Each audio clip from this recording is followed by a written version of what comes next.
Hi everyone, I'm Bryan, and I'm here with Ailene Wittstein today, and we're going to talk a little bit about Ailene. You've worked with kids and families most of your life, if not all of your life. Can you tell me how you got involved with that? Well, it was a interesting course because when I was very young, I had my favorite aunt was a social worker. My mother was a teacher, and my parents loved people. And they would have people in all the time. The breakfasts turned to lunch, and the lunches turned to dinner. And there was always people and always incredible conversation. And when I went to university, I was going to be a costume designer and then decided right before university when I got a scholarship for music that I would play the flute. And then when I got to university, there was a part that was in home economics education, but it was called family development and child development. And I thought, well, that really sounded more interesting. So I called my parents, lost my scholarship, and got into work that way. I was always working in camps growing up, and our neighborhood was, I lived in the second floor of my grandparents' home until I was in grade 4, and my grandmother, the top floor, there were two women that were gypsies that came from Romania that I just fell in love with, and their whole apartment was all color and music and content. It was fabulous. So I spent a lot of time there, and we were on the second floor, and then my grandparents were on the bottom floor. My grandmother was a Russian dentist that I think is more like a hygienist, and was a professional poker player and would get on a train. And when my mother would tell these stories, and when she was growing up, she'd get on a train and say, "Take care of your brothers, and I'll be back." My grandfather was a scrap dealer and had a scrap yard by the tracks, and I used to love when I was little to go with him for the day. And the men on the train, especially, that were hiding in the train, would get out, and my grandfather would give them money, and then my grandmother would then have to make up that money with playing poker. So it came as a very strange way. But I think what happened is I just felt I loved people. I loved the stories that they would tell. I listened to stories all my And you were life. around a lot of colorful And I people, was but around yeah. incredible, colorful people. When I went to university, I went to, it's the age because it was Carnegie Tech, which is now Carnegie Mellon, so that shows my Right. age. And they had a program where your senior year you could you could go somewhere. So a lot of my friends went to Europe in the beginning of that fourth year, and I went to Detroit right before the riots. Oh, wow. And I went to this place called Merle Palmer Institute, where I think that's the only place in the world I could have been a student for life. It talked about life. It brought in different people. In the semester I was there, it was the founders of Head Start and the sexologists from California, which was an incredible combination. You stayed in big old homes, and the professors would be there for breakfast, lunch, and dinner with you. And I got to work in one of the first housing projects. And I had this gentleman every morning with their grandson. He would come and he would find me on the bus. And the bus was always interesting because I've taken the Woodward I would, Avenue bus yes, the before. Woodward bus, exactly, because it was on East Ferry Street where I lived. Yeah. And I would get to the bus stop, and all of a sudden, the first person that I was a little bit frightened about, by the time the second person came, he was my friend. And, I was kind of next to him because I felt like, this next person was a little bit scarier to me, which I didn't like that feeling, but it was there. I'd get off the bus, and this gentleman and his grandchild, they were always mailing letters. So, and then at the end of the day, when I would come out of the Head Start program, which was one of the first, um, he would be there to walk me to the bus because he was mailing another letter. Hmm. And then you kind of have a little graduation at the end of this time that you're there. And he was paid by the school to make sure that I got into the housing project safely and back out. Wow. And I just fell in love with the families that I worked with there. Talk about them a little bit. They were, I think that's where I learned all about the importance of trust and the importance of hope. And I think more than anything, that's what I've kind of lived by, is that um, you have to build trust with people, and you have to be honest, and you have to make sure that you're leaving them, you're listening, and that you're giving them that feeling that there's hope. And that's what I learned there. And one of the best lessons I learned was one of the teachers, and I was trying to think about what her name was the other day, but she was one of the founders. And she said, never take words away from a person. Never tell people that you can't say it that way, or you can't swear, or you can't do whatever you're doing to make your whatever you're trying to say clear, because they'll stop talking. And I think that was one of the best lessons I ever learned.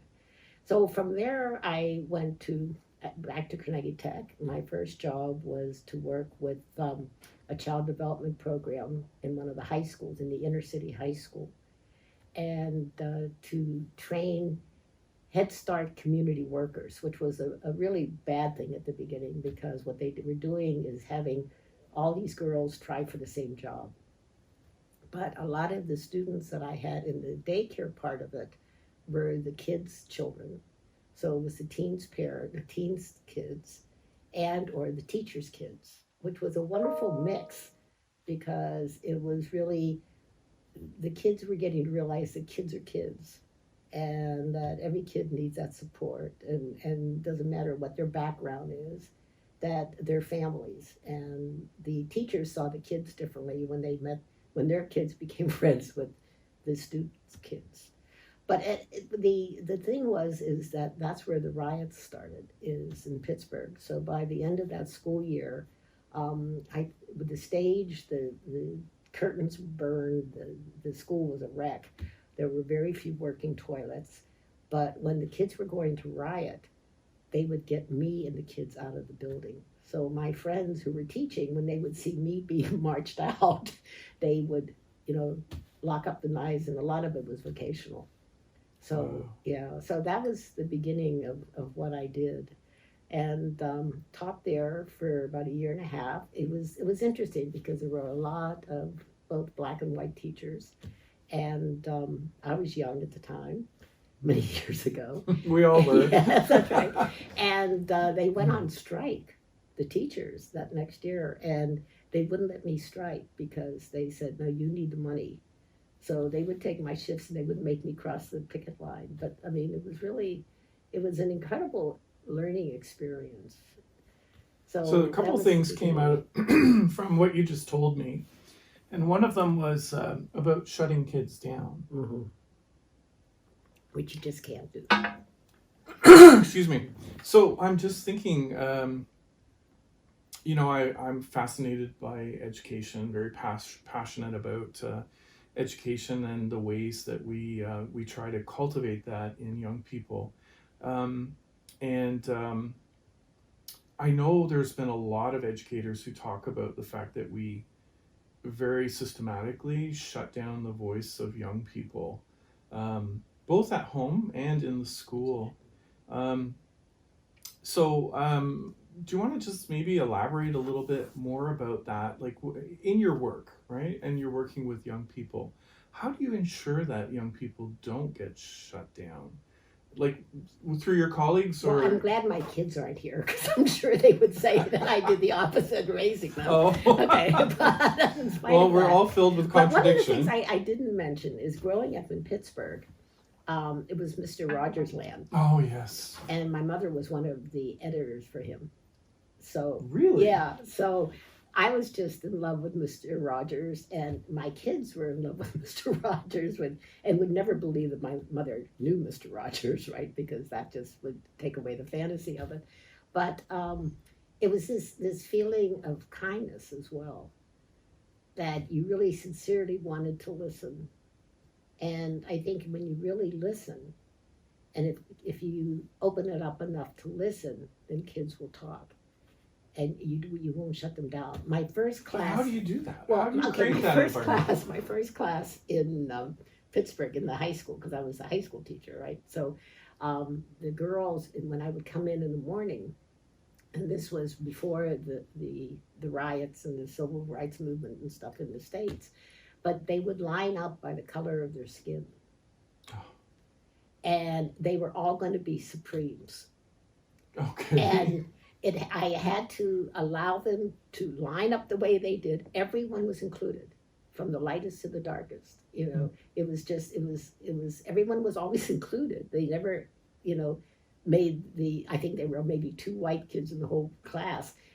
They were part of the line, but they were on the other side of the line, all the way down.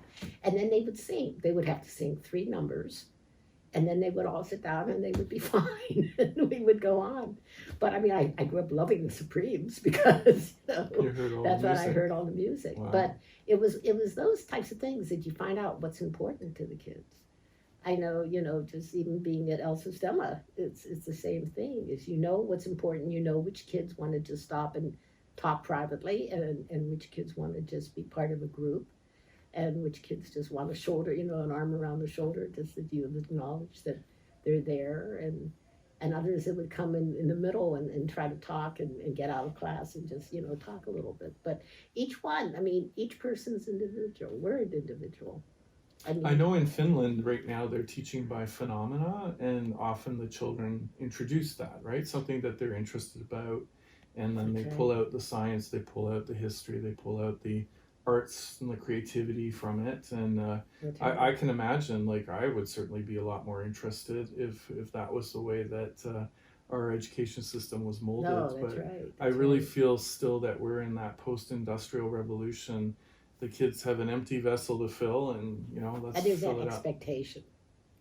The expectation is to get a job, right? And who the expectation's from? Is it internal? Is it from the parents? Is it from the teachers? Is it from the society? Friends? Society, right? A huge part of it, our corporate culture, and getting that job, getting that widget maker, and also being able to keep your values to this whole thing. And where do kids get their values? I'm big on values, and so talk a little bit when more I about started that. teaching, and I did teacher workshops for 10 years. And traveled all over the States, and it was the time of values clarification and that whole system where you really clarify what values you are, and I think the important thing with that was that you learned how to stand up for what you believe. And with my kids' generation and the kids and my grandkids' generations, you wonder, when do they stand up? And I was the director at Marymount, that's where we met. And during that whole time, you have such a different stages of different staff that are different age groups. Mm-hmm. And there's some that are there for the job, and there's some that the job could go away and they would still be there, helping and believing in what they were doing and what they were standing up for. But I think the idea of standing up for what you believe is so important. And in education as well, teachers, they talk about that teaching moment and taking time to allow a student to answer. But sometimes teachers aren't the best that they could be either. So you mentioned values. And, when people talk about values generally, I'm not convinced we really know what we're talking about. I know, we've talked about this Can before. you dig into that a little bit? What kinds of values are important these days? Well, that's the point, is do we know what values are important? Do we know where we're getting our values from? I mean, we're in the time of an election in the States that are, that's just right there in front of us, is to say, what is important. So name one. What do you think? Okay, I'll start. Okay, all right, you start. Kindness. That's a beautiful value. Right? I mean, where is that in some of the geopolitical stuff that's going on right now? And during this pandemic, mm-hmm. How do you express kindness? It's that connection between two people that it's so hard to have. I mean, especially, I live alone, so that's really hard. Yeah, isolation is terrible. But I mean, you just wonder, is it making 6,000 masks? I mean, is that kindness, or is it kindness that you're you're helping somebody that can't do something, or is it kind of some checking in with different people? So that kind of leads to generosity is another one, right? It can be. That's right. Yeah. And giving, and that's right. That's right. Yeah, the ability to give selflessly. Yeah. I mean, what else can you think of? I mean, to me, it's like we've got to name these things, and we have to then try to cultivate each one of them, right? I guess. Can creativity be a value? Well, I think valuing creativity is important. That's right. I do too. And I think that's one of the most important ones. I mean, Daniel Pink in his book A Whole New Mind talks about the idea that we've come away from this linear, get a job and stay in that job for your whole life, to this idea that you have to be this creative entrepreneur now to survive in this world and to flourish. And I think you have to be yourself. Some of these books and some of these last 10 years of literature and stuff, it's kind of like trying to mold you and make you into this person that you might be or you might not be. And it's finding your spot where you can fit and take a little bit of this, a little bit of that, and a little bit of this. But I mean, I think you have to be passionate about something. So being authentic. Authentic is an incredible value. Yeah, I think that's one of the most important lifetime journey, though, for all of us, because we are brainwashed in our culture. We're brainwashed by the schools. We're taught to look at things in a certain way, and to be really authentic, you have to be willing to check every assumption, right? That's right. I'm reading a great book called An Elephant in Your Brain right now, which deals with all of this stuff about the prejudices that we bring into the way we think. Yeah, it's being non-judgmental. Okay. That's so important. Is that sometimes we think we are, but we're not. We're making that prejudgment and not judging another for being different than ourselves. So I think that's really a tricky one. It's especially right now in this world. Let's segue into that. So you mentioned about Detroit and the riots, and I lived in Windsor. I grew up in that area, so I remember. You knew those areas. I remember very well. My mother used to take us over to Detroit once a week. I remember her taking a few wrong turns into some of the areas that were really ghettoized after the riots. But we're living in this time now, and perhaps it's always been, right? But we're with a much more heightened look at the prejudices and the diversity issues that exist in the world. What was it like in the States? You talked about your experiences, but what was it really like for your perception and your community's perception of Black people or Hispanic people? I grew up, when we moved to Canada, Joe and I had a terrible time adjusting to something, but we didn't know what was missing. There was something missing in Canada. And it was that there were no Blacks when we moved here. It was just the strangest feeling. Or very few. Very, very few. Yeah, Mm-hmm. very, very few. And Joel grew up in Cincinnati. I grew up in Pittsburgh. And those were communities that were very together. They really were. When I taught in that high school, it was probably 80% Black. And they used to tell me that I was okay for a white girl. That I was all right. They would kind of take me. But it was interesting because, during this Black Lives Matter movement, I had trouble with that because I felt like I went through that and I was part of it. And then I realized, no, this is so different, that this really is Black Lives Matter. And we had an experience when I was in Eastern Europe, and a friend acknowledged it and actually told me this one, but we were with them and we went to Auschwitz. And being Jewish, it was important that I wanted to go, but I didn't, you wanted to go, but you didn't want to go. And the guide there didn't want to talk about the loss of Jews at all. It was that, you don't understand what Poland's gone through, and we're nationalists and we've been taken over by country after country after country and going on and on and on.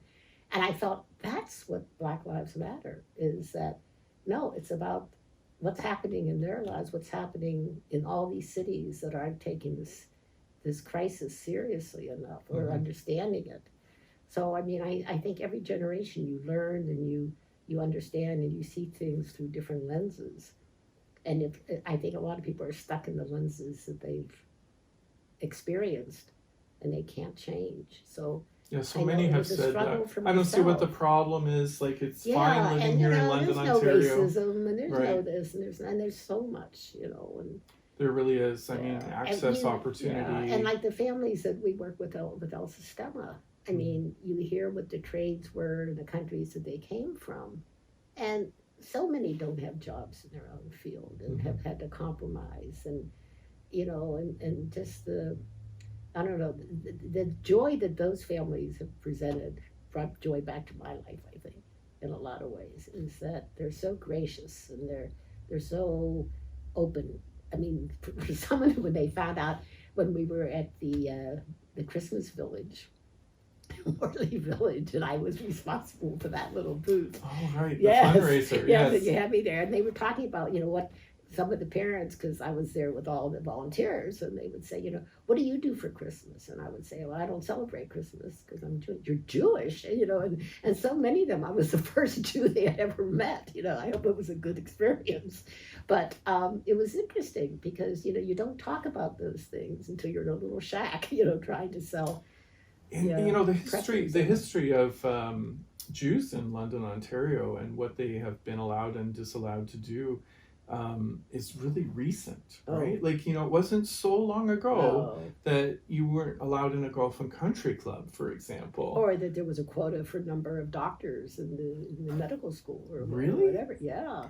So I mean, my it's goodness. yeah, it's all my Yeah, generation. I think the young people that I know, oftentimes they don't know this history, right? They've been privileged to grow up in this world where, yes, of course, we embrace diversity, and then we have these other generations like my own and your own, where you have experienced, when I came out, for example, being spit at, Yeah. being cursed.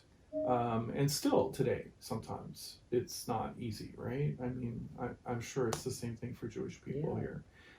Especially when you're married to a rabbi, right? It's a little hard to hide. That's right. Who you are. That's Yeah. right. That's right. So, we're in this COVID time, and I want to talk a little bit about this because it's kind of related to the way people are feeling, the value system that we have in kids, right? So, what's it been like for you? Well, thank God I have wonderful friends.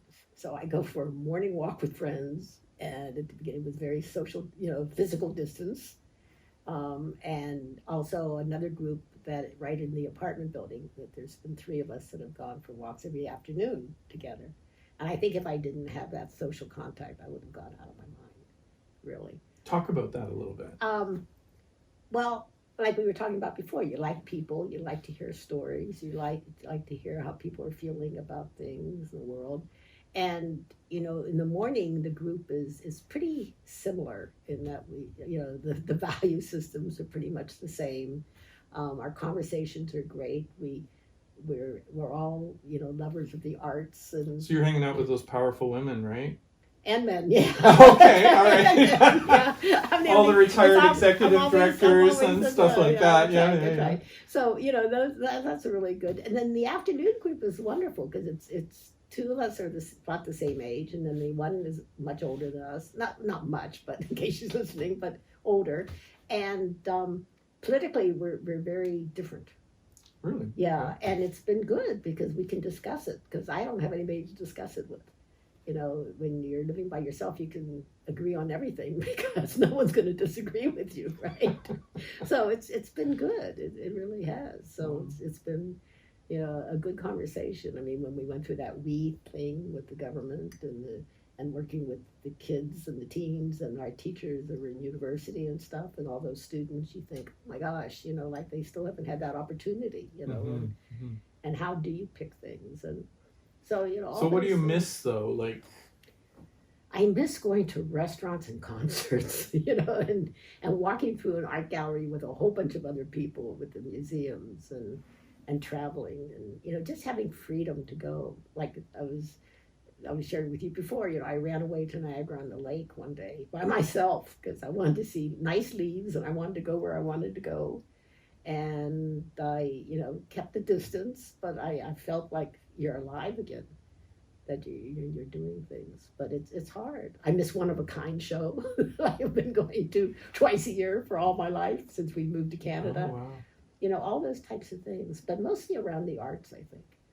And you were mentioning before the interview about not seeing your children. Oh my God, yeah, that's and your horrible. Grandchildren. And my grandchildren, and I have two that are in high school. Well, one just graduated high school in Israel, and when they went to Israel, I couldn't believe that they had done that. But then they both been home and then gone back, and I haven't seen them. So how long has it been? Difficult. Well, probably since last December, this Wow. past December. Wow. And when, because, gonna... I had a significant birthday in June and we were all going to get together, everybody. And was really looking forward to that. And that came and went because about a week before my birthday, it went down to, no more than 10 people outside could be together. So it was just like, so my one son keeps saying, I'm coming. And I said, that's great. I don't want you, because that's dangerous for both of us, for everybody. But it's very difficult. I know my parents are really struggling. Yeah. They just are fed up with the whole thing. Yeah. And... Well, I have kids in New York and Baltimore and Austin, goodness. Texas, and Cincinnati, Ohio. Wow, New York and Austin. Yeah. Two places that have just been awful. Yeah. Like not only hit badly, but also like political stuff, right? Yeah. Like tremendous that's right. Well, turmoil. all four of them in that, Are they? government. Yeah. Wow. So it's just crazy. And they all work online, so they're tired of Zooms and Zooms.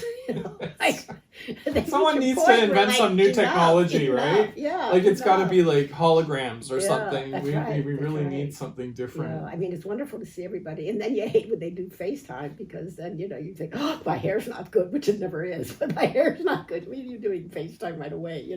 Give me a break. Tell me when you're doing it. But why don't we finish up with like, what is your advice to people right now to keep the faith, to keep hope, and to get through this time? And we don't know how long it's going to be. I mean, my feeling about it is it's not going to be over in a year. Like we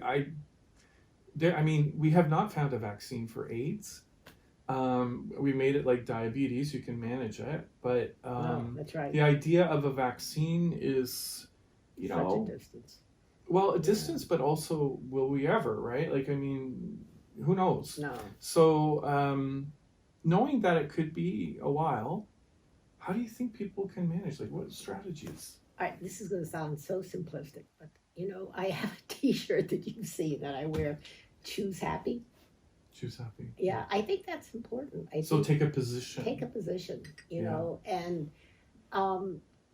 get involved in things that you want to get involved in. Like if I want to turn on the television and watch one of the Netflix specials, I can do that, and not feel guilt. Because I think that's where we are, is that, like things that we would have not even thought of doing in the past, we're doing. Like I have become a great cook again. I was just going to say, like, dinner. eat that huge right. piece of cake that's contributing to the COVID belly. That's right. But, I've really started enjoying cooking again, which has really been fun. But I really hadn't cooked for a long, long time. I was a great person to know what stores to go to get everything. But all those types of things is I think we just need to keep trusting each other, trusting our friends, and seeing hope, that there is hope out there in the world, and that it may not be the same world. We were talking before when it started, I kept thinking, it's going to be a kinder world. People are resetting and they're kind of slowing down. But now I think people are just getting so frustrated and so tired of this. And it's hard because I used to love to have people come for dinner and to. Well, it's a huge time of contrast, right? Oh, it is. Like it's right out in the open, all the values things, all of the geopolitical, and then the people who are, saying, we should be careful about COVID, and others are like, no, let's just have everybody have it. Like you have contradiction like crazy. And my hope is always that through having that contradiction out in the open, we're going to actually learn something from it. Right. When it's I hidden think that's so down true. in behind something, like, you know, the prejudice that's been there, you know, when it's quiet, it's almost a little bit more dangerous. It is. Right? It is. You need to know what's going on and know what to believe. And I forgot just one more thing before we finish up. Could talk to you for hours. The arts. I'm worried. Oh, I am too. I'm worried because, I mean, in Australia, they doubled the tuition for arts and humanities programs at universities. We see where universities in the States right now are restructuring and getting rid of staff and getting rid of all of the fat. And, you know, the value for art and culture and the humanities in our society here in North America has really diminished over the last 50 years. Hopefully they'll be able to keep that going in Europe, right? Because the average person in Europe goes to the art gallery and the symphony and the opera, right? They, like the person who's an operator for France Telecom would go to the gallery on Sunday, right? It's just a habit and it's a natural value and they expect their government to pay for it, but we're not there here. So what can we do? I know, it's frightening. It really is. I mean, you know, even just as a donor, and a very low donor because I don't have that any money, but you know, I mean, you realize what are those values you do. And I've ended up with there's 3 music organizations that I donate to. That's it. You know, that's all I can do right now, and it's not much, as you know, but it's talking. I mean, I have a friend at the music school, and you know, when you talk about it, it's frightening because the joy that they used to have in providing that experience, they're trying so hard to do it.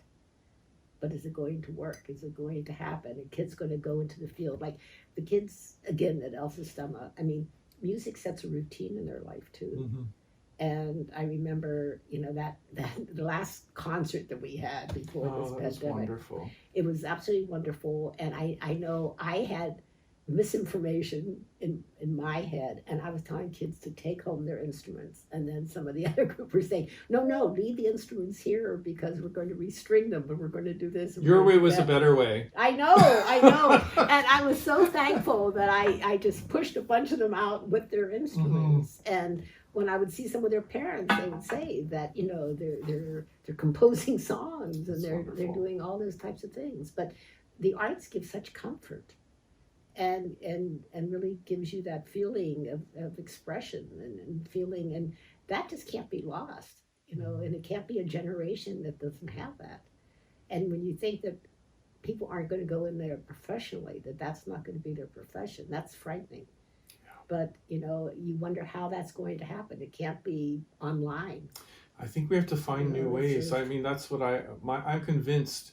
Some of my colleagues are just waiting for things to get back to the way they were. And it's not. It has to be a new I don't way. think that's a good way to think. I think we have to think about, you know, a new way to share and experience the arts. And, you know, if we do, by any luck of the draw, get back to some sense of normalcy, then we have that plus what we've been able to come up with during COVID as a new way. Well, right? you know, I grew up in Pennsylvania. And my father was a chemist that did research on coal. Okay. And we were always in West Virginia, you know, driving around down there and stuff. And I grew up with a lot of Appalachian music. Oh, beautiful. And you think, you know, this is a time where you need to get instruments into every home. You know, you need to get that sound of music. And I know when I was at Marymount and families were in such crisis, but music was so much of their life. Everybody had a radio on all the time at that time, and you know, it was music that kept them going. It was music that kept that spirit alive. Well, and the artists right now have been lifting people up, you know, for free, like online. Oh, they've right? been amazing. I feel like we really, I mean, I happen to be one of them, but I really feel like we owe these people for their inspiration, and it's time to really try to find ways to support them. And they're the caregivers. They are caregivers. They are caregivers, and imagine your life without music. Oh, I can't. Right? Yeah. Or imagine your life without really interesting food to eat. That's Right? I can't. No, me either. I can't. Or with the experience of being enriched and joy over learning a new culture, or it's all intertwined about who we are. Well, when I retired, this is a silly story, but when I retired, I decided maybe I'll go back into costume designing. That I was going to I never did. And I got this new sewing machine. I mean, it spent everything I had in this stupid new sewing machine. Wow. But the shop was going out of business that next day, and they said, there'll be no lessons to it. I turned on their little video that came with it and everything. I don't know how to thread it.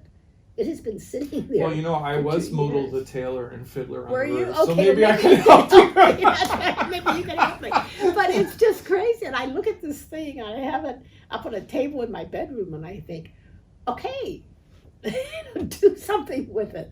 And the one video I watched on, of somebody that had it, when you look at these personal YouTubes, and the person threw a shoe at it because they couldn't figure out how to use it.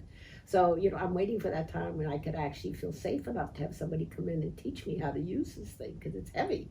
Right. And, but it's those types of things where there's so much possibility of creativity. Yes. But this pandemic has put blocks up that you just can't. And it's our job to find a way to unblock. But right? maybe you could teach me how to use it. Well, I'll just have to have you come. It's been a and see. while. Yeah. I think I was 17 so when I cute. was in that That's play. funny. That's so funny.